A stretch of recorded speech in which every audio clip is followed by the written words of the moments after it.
सोमवार व्रत धारण करने की कथा। सोमवार का व्रत चैत्र, वैशाख, श्रावण, मार्गशीर्ष व कार्तिक मास में प्रारंभ किया जाता है। साधारणतः श्रावण मास में सोमवार व्रत का विशेष प्रचलन है।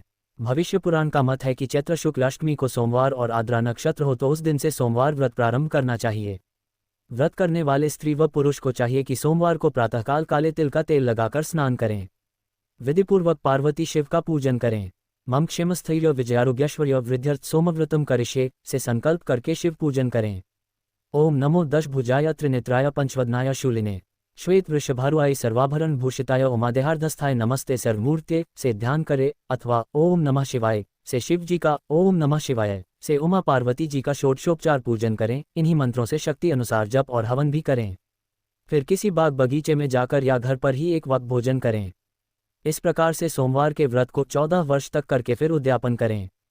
इस व्रत के प्रभाव से मानवों को सभी प्रकार के सुखों की प्राप्ति होती है। ग्रहणादि में जप, हवन, उपासना, दान आदि सत्कार्य करने से जो फल मिलता है वही सोमवार व्रत से मिलता है।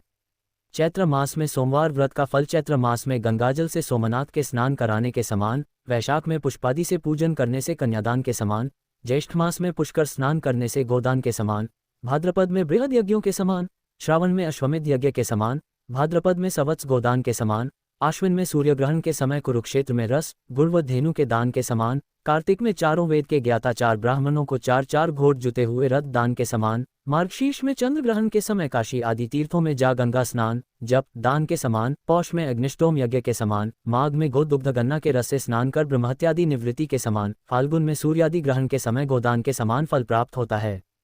श्रावण में केदारनाथ का मकमल से पूजन, दर्शन, अर्चन तथा केदार क्षेत्र में निवास का महत्व है। इससे भगवान शंकर की प्रसन्नता और सायुज्य की प्राप्ति होती है। सोमवार व्रत की विधि इस प्रकार है।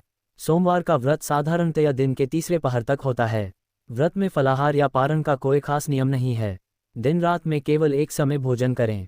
इस व्रत में शिव जी पार्वती का पूजन करना चाहिए। सोमवार के व्रत 3 प्रकार के हैं: साधारण प्रति सोमवार, सौम्य प्रदोष और 16 सोमवार। विधि तीनों की एक जैसी होती है। शिव पूजन के बाद कथा सुननी चाहिए। सोमवार की व्रत कथा। एक साहूकार बहुत ही धनवान था। उसे धन आदि किसी प्रकार की कोई कमी नहीं थी, परंतु पुत्र न होने के कारण वह अत्यंत दुखी था। वह इसी चिंता में रात दिन रहता था और इसीलिए वह पुत्र की कामना के लिए प्रति सोमवार को शिव जी का व्रत और पूजन करता था। सायंकाल में जाकर शिव जी के मंदिर में दीपक जलाया करता था। उसके उस भक्ति भाव को देखकर एक समय श्री पार्वती जी ने शिवजी महाराज से कहा, हे महाराज, ये साहूकार आपका अत्यंत भक्त है और सदैव आपका व्रत और पूजन बड़ी श्रद्धा से करता है, अतः इसकी मनोकामना पूर्ण करनी चाहिए। शिव जी ने कहा, पार्वती, ये संसार कर्म क्षेत्र है। जैसे किसान खेत में जैसा बीज बोता है वैसा ही फल काटता है, उसी तरह इस संसार में जो जैसा कर्म करता है वैसा ही फल भोगता है। पार्वती ने अत्यंत आग्रह से कहा कि महाराज, जब यह आपका ऐसा भक्त है और यदि इसको किसी प्रकार का कोई दुख है तो उसको अवश्य दूर करना चाहिए, क्योंकि आप तो सदैव अपने भक्तों पर दयालु हैं, उनके दुखों को दूर करते हैं। यदि आप ऐसा नहीं करेंगे तो मनुष्य क्यों आपकी सेवा, व्रत, पूजन करेंगे। पार्वती जी का ऐसा आग्रह देख शिवजी महाराज प्रसन्न हो कहने लगे, हे पार्वती, इसके कोई पुत्र नहीं है। इसी पुत्र चिंता से यह अति दुखी रहता है। इसके भाग्य में पुत्र न होने पर भी मैं इसको पुत्र की प्राप्ति का वर देता हूँ, परंतु वह पुत्र केवल 12 वर्ष तक ही जीवित रहेगा। इसके पश्चात वह मृत्यु को प्राप्त होगा। इससे अधिक मैं और कुछ इसके लिए नहीं कर सकता। ये सब साहूकार सुन रहा था। इससे उसको न कुछ प्रसन्नता हुई और न कुछ दुख हुआ। वह पूर्ववत वैसे ही शिवजी महाराज का सोमवार व्रत और पूजन करता रहा। कुछ काल व्यतीत हो जाने पर साहूकार की स्त्री गर्भवती हुई और 10वें महीने उसके गर्भ से अति सुंदर पुत्र की प्राप्ति हुई। साहूकार के घर में बहुत खुशी मनाई गई, परंतु साहूकार ने उसकी केवल 12 वर्ष की आयु जान कोई अधिक प्रसन्नता प्रकट नहीं की और न किसी को भेद बतलाया। जब पुत्र 11 वर्ष को हो गया तो उस बालक की माता ने उसके पिता से उसके विवाह के लिए कहा, परंतु वह साहूकार कहने लगा, मैं अभी इसका विवाह नहीं करूंगा और काशी जी पढ़ने के लिए भेजूंगा। फिर उस साहूकार ने अपने साले अर्थात बालक के मामा को बुला उसको बहुत सा धन देकर कहा, तुम इस बालक को काशी जी पढ़ने के लिए ले जाओ और रास्ते में जिस जगह भी जाओ वहां यज्ञ करते, दान देते तथा ब्राह्मणों को भोजन कराते जाओ। इस प्रकार वह दोनों मामा भांजे सब जगह यज्ञ करते और ब्राह्मणों को भोजन कराते जा रहे थे। रास्ते में उनको एक शहर दिखाई पड़ा। उस शहर के राजा की कन्या का विवाह था और दूसरे राजा का लड़का जो विवाह के लिए बारात लेकर आया था वह एक आंख से काना था। लड़के के पिता को इस बात की बड़ चिंता थी कि कहीं वर को देख कन्या के माता पिता विवाह में किसी प्रकार की अड़चन पैदा न कर दें। इस कारण जब उसने अति सुंदर सेठ के लड़के को देखा तो मन में विचार किया कि क्यों न दरवाजे के समय इस लड़के से वर का काम ले लिया जाए। ऐसा विचार कर राजा ने उस लड़के और उसके मामा से कहा तो वह राजी हो गए और साहूकार के लड़के को स्नान आदि करा, वर के कपट पहना तथा घोड़ पर चढ़ दरवाजे पर ले गए और बड़ शांति से सब कार्य हो गया। अब वर के पिता ने सोचा कि यदि विवाह कार्य भी इसी लड़के से करा दिया जाए तो क्या बुराई है।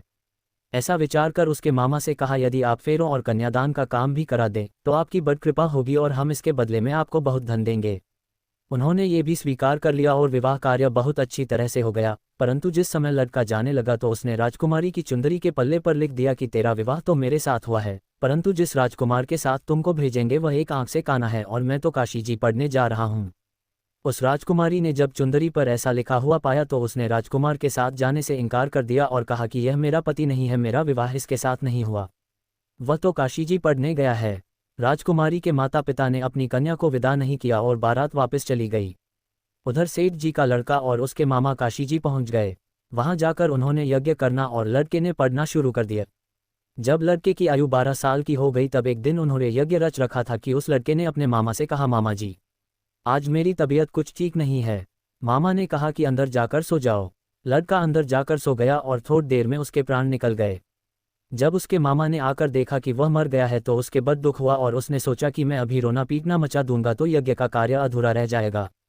अतः उसने जल्दी से यज्ञ का कार्य समाप्त कर ब्राह्मणों के घर जाने के बाद रोना पीटना आरंभ कर दिया। संयोगवश उस समय शिवजी महाराज और पार्वती जी उधर से जा रहे थे। जब उन्होंने जोर जोर से रोने पीटने की आवाज़ सुनी तो पार्वती जी शिवजी को आग्रह करके उसके पास ले गई और उस सुंदर बालक को मरा हुआ देखकर कहने लगी कि महाराज ये तो उसी सेठ का लड़का है जो कि आपके वरदान से हुआ था।